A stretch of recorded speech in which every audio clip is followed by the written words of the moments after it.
Hello दोस्तों, नमस्कार। आज की इस वीडियो में इकोनॉमिक जीके से टोटल 50 प्रश्नों का डिस्कस करेंगे, जिसमें से हर एक प्रश्न इंपॉर्टेंट है। इकोनॉमिक जीके से हर एक गवर्नमेंट एग्जाम में 2 से 3 प्रश्न आते हैं। उम्मीद करता हूं इस बार भी पूछे जाएंगे। तो गाइज, अगर आप railway, SSC, GD, SSC level किसी भी एग्जाम की तैयारी कर रहे हैं तो इस वीडियो को जरूर देख लेना। काफ़ी इंपॉर्टेंट क्लास होने वाली है आज। तो चलिए शुरू करते हैं प्रश्न नंबर 1 से। भारत में सबसे संपत्ति वाला राज्य कौन सा है? अगर संपत्ति वाला राज्य की बात करें तो महाराष्ट्र होगा। आपका राइट आंसर बी सही होगा। अगले प्रश्न की बात करते हैं। काफ़ी इंपॉर्टेंट प्रश्न है, कई बार गवर्नमेंट एग्जाम में पूछा भी गया है और उम्मीद करता हूँ इस बार भी पूछा जाएगा। भारत का कितना % आबादी कृषि उद्योग में निर्भर है? किसमें? कृषि उद्योग पर निर्भर है। तो आपके राइट आंसर की बात करें 58.9%। आपका राइट आंसर सी सही होगा। अगले प्रश्न की बात करते हैं। काफ़ी इंपॉर्टेंट प्रश्न ये भी होगा। राष्ट्रीय पदार्थ से सकल लाभ में कितना प्रतिशत कृषि उद्योग का योगदान है? अगर आपके राइट आंसर की बात करें 17.5%। आपका राइट आंसर ए सही होगा। अगले प्रश्न की बात करते हैं। काफी इंपॉर्टेंट प्रश्न होगा। जीडीपी के आधार पर भारत का स्थान कौन सा है? तो आपके राइट आंसर की बात करें सी सही होगा, 7वां स्थान है। अगले प्रश्न की बात करते हैं। परचेसिंग पावर पार्टी के आधार पर भारत का स्थान कौन सा है? तो आपके राइट आंसर की बात करें डी से होगा, 3रा स्थान है। अगले प्रश्न की बात करते हैं। काफी इंपॉर्टेंट प्रश्न ये भी होगा गाइज। जीडीपी पर कैपिटा के आधार पर सबसे पहला स्थान पर कौन सा देश है? तो आपके राइट आंसर की बात करें सी से होगा, कतर देश है। कौन सा देश? कतर देश होगा। अगले प्रश्न की बात करते हैं। काफी इंपॉर्टेंट प्रश्न ये भी होगा। भारत में उच्चतम महान विकास सूचकांक एचडीआई किस राज्य में स्थित है? एचडीआई की बात करें तो बी सही होगा। आपका राइट आंसर केरल राज्य में स्थित है। कौन सा? केरल राज्य में स्थित है। अगले प्रश्न की बात करते हैं। काफी इंपॉर्टेंट प्रश्न ये भी होगा। निम्न में कौन से देश के मिश्रित अर्थव्यवस्था है? कौन से देश का मिश्रित अर्थव्यवस्था है? तो आपकी राइट आंसर की बात करें भारत देश का। आपका राइट आंसर बी सही होगा। अगले प्रश्न की बात करते हैं। काफी इंपॉर्टेंट प्रश्न ये भी होगा। आर्थिक क्रियाओं का उद्देश्य होता है, दोनों में क्या होता है? तो जीविकोपार्जन होता है। आपका राइट आंसर जीविकोपार्जन होगा। आपका राइट आंसर ए सही होगा। अगले प्रश्न की बात करते हैं। काफी इंपॉर्टेंट प्रश्न ये भी होगा। जनसंख्या वृद्धि से आर्थिक विकास की गति क्या होती है? तो मंद हो जाती है। आपका राइट आंसर सी सही होगा। मंद हो जाती है, कम हो जाती है। अगले प्रश्न की बात करते हैं। काफी इंपॉर्टेंट प्रश्न ये भी होगा। आर्थिक विकास की व्याख्या के विविध आधार कौन कौन है? तो आपके राइट आंसर की बात करें इनमें से सभी हैं। आपका राइट आंसर डी सही होगा। संकर राष्ट्रीय उत्पाद है। आपका राइट आंसर ए भी सही होगा। प्रति व्यक्ति आय है, ये भी सही होगा। आर्थिक कल्याण का आधार है, ए भी सही होगा। आपका राइट आंसर सभी सही होंगे। आपका राइट आंसर डी होगा। अगले प्रश्न की बात करते हैं। मानव विकास सूचकांक के भारत में कौन सा स्थान है? तो आपके राइट आंसर की बात करें 126वां।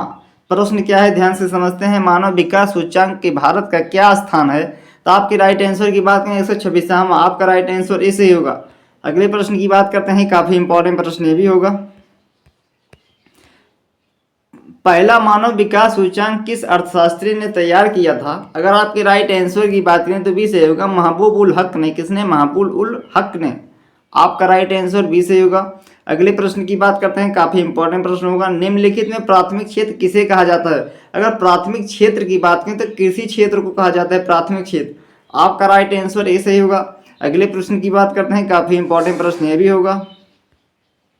शिक्षक द्वारा अपने पुत्र को पढ़ाना कौन सी क्रिया है? शिक्षक द्वारा अपने पुत्र को पढ़ाना कौन सी क्रिया? अगर क्रिया की बात करें तो दोनों होगा, अनार्थिक होगा, आर्थिक होगा, दोनों सही होगा। आपका राइट आंसर सी सही होगा गाइज।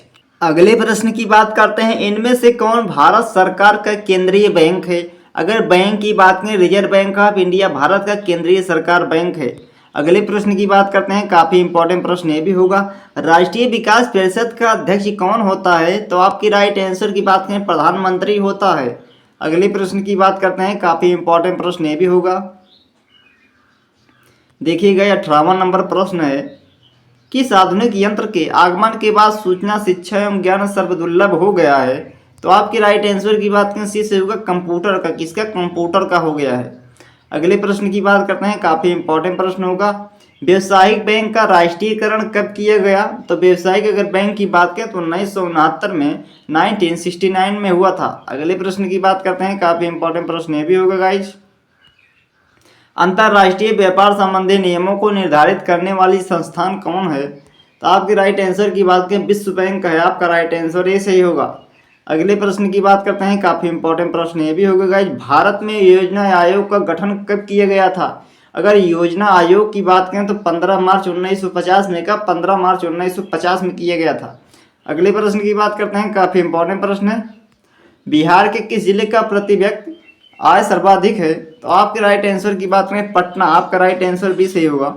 अगले प्रश्न की बात करते हैं, काफी इंपॉर्टेंट प्रश्न ये भी होगा, लीची का विश्व में सबसे बड़ा उत्पादक देश कौन सा है? अगर लीची की बात करें तो भारत देश होगा, आपका राइट आंसर ए सही होगा। अगले प्रश्न की बात करते हैं, काफी इंपॉर्टेंट प्रश्न ये भी होगा, निम्न में से कौन सा भारतीय राज्य गरीबी के कुकर्च का शिकार है? अगर आपकी राइट आंसर की बात करें ए सही होगा, बिहार, कौन सा? बिहार होगा। अगले प्रश्न की बात करते हैं, भारत में राष्ट्रीय आय की गणना के लिए सर्वमान्य प्रमाणित संख्या है संस्था है, तो कौन सा संस्था है? तो आपकी राइट आंसर की बात की केंद्रीय सांख्यिकी गठन, कौन सा? केंद्रीय सांख्यिकी गठन, आपका राइट आंसर सी सही होगा। अगले प्रश्न की बात करते हैं, काफी इंपॉर्टेंट प्रश्न ये भी होगा, भारत में वित्तीय वर्ष कहा जाता है, किसे कहा जाता है?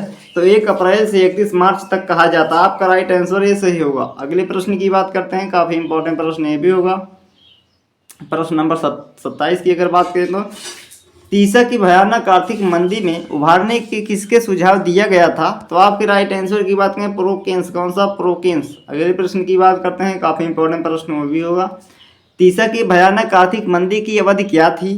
तीसा की भयानक आर्थिक मंदी की अवधि क्या थी?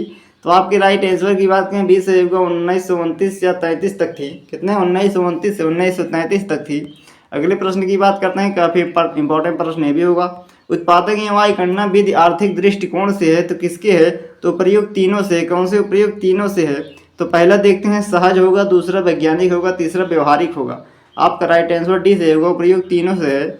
अगले प्रश्न की बात करते हैं, गरीबी के कुकरोच को किसके परिभाषित किया गया था? अगर आपके राइट आंसर की बात करें रैगनर नर्कस, कौन सा? रैगनर नर्कस होगा, आपका राइट आंसर ए सही होगा। अगले प्रश्न की बात करते हैं, अर्थशास्त्र किसकी रचना है? अर्थशास्त्र किनकी रचना है? तो आपके राइट आंसर की बात करें चाणक्य की रचना है, किसकी? चाणक्य की रचना है।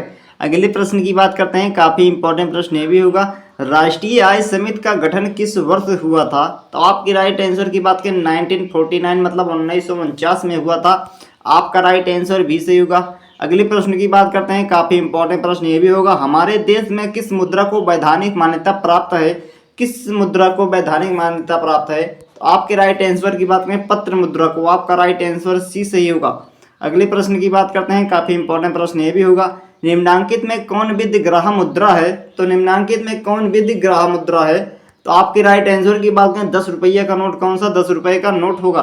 अगले प्रश्न की बात करें, काफी इंपॉर्टेंट प्रश्न ये भी होगा, आजकल मुद्रा का कौन सा रूप अधिक प्रचलन में है? तो आपके राइट आंसर की बात करें पत्र मुद्रा, कौन सा? आपका राइट आंसर भी सही होगा, पत्र मुद्रा। अगले प्रश्न की बात करते हैं, काफी इंपॉर्टेंट प्रश्न ये भी होगा, इनमें से कौन मुद्रा के कार्य नहीं है? इनमें से कौन मुद्रा के कार्य नहीं है? तो लेखन एवं संपादन, कौन सा? लेखन एवं संपादन होगा, आपका राइट आंसर डी सही होगा। अगले प्रश्न की बात करते हैं, काफी इंपॉर्टेंट प्रश्न ये भी होगा, किस धातु का मुद्रा के रूप में सर्वाधिक प्रयोग हुआ है? किस धातु का मुद्रा के रूप में, अगर धातु की बात करें चांदी और सोना का हुआ है, किसको? चांदी और सोना का हुआ है, आपका राइट आंसर डी होगा। अगले प्रश्न की बात करते हैं, इनमें से कौन शाख का आधार नहीं है? अगर शाख का आधार इनमें से कौन सा नहीं है? तो शिक्षा नहीं है, आपका राइट आंसर बी होगा। अगले प्रश्न की बात करते हैं, काफी इंपॉर्टेंट प्रश्न ये भी होगा, बांग्लादेश की मुद्रा का क्या नाम है? बांग्लादेश की अगर मुद्रा की बात करें सी से होगा, टका कहते हैं, बांग्लादेश में पैसा को क्या कहते हैं? टका कहते हैं। अगले प्रश्न की बात करते हैं, काफी इंपॉर्टेंट प्रश्न होगा, कई बार गवर्नमेंट एग्जाम में पूछा भी गए हैं, उम्मीद करता हूँ इस बार भी पूछा जाएगा, किसने कहा था कि कर्ज जमा की संतान और जमा कर्ज की संतान है? आपकी राइट आंसर की बात करें केन्स ने कहा था, किसने कहा था? केन्स ने कहा था। अगले प्रश्न की बात करते हैं, काफी इंपॉर्टेंट प्रश्न ये भी होगा, निम्नलिखित में से कौन सा प्लास्टिक मुद्रा के रूप में प्रचलित है? तो प्लास्टिक की बात करें तो एटीएम होगा, आपका राइट आंसर ये सही होगा, कौन सा? एटीएम होगा। अगले प्रश्न की बात करते हैं, काफी इंपॉर्टेंट प्रश्न ये भी होगा, किसने कहा था कि आधुनिक विश्व में उद्योग मुद्रा रूपी वस्त्र धारण किए हुए हैं? तो आपके राइट आंसर की बात करें सी से होगा, पीगू ने कहा था, किसने कहा था? पीगू ने कहा था। अगले प्रश्न की बात करते हैं, काफी इंपॉर्टेंट प्रश्न ये भी होगा। क्षेत्रीय ग्रामीण बैंकों की स्थापना किस वर्ष की गई? अगर वर्ष की बात करें तो 1975 में की गई, मतलब 1975 में की गई अगर वर्ष की बात की गई तो। अगले प्रश्न की बात करते हैं, काफी इंपॉर्टेंट प्रश्न ये भी होगा। सहकारी नियोजन समिति का गठन किसके नेतृत्व में किया गया था? अगर आपके राइट आंसर की बात करें आरजी सरैया, कौन से आरजी सरैया होंगे? आपके राइट आंसर की बात करें तो इससे ही सही होगा। अगले प्रश्न की बात करते हैं, काफी इंपॉर्टेंट प्रश्न होगा।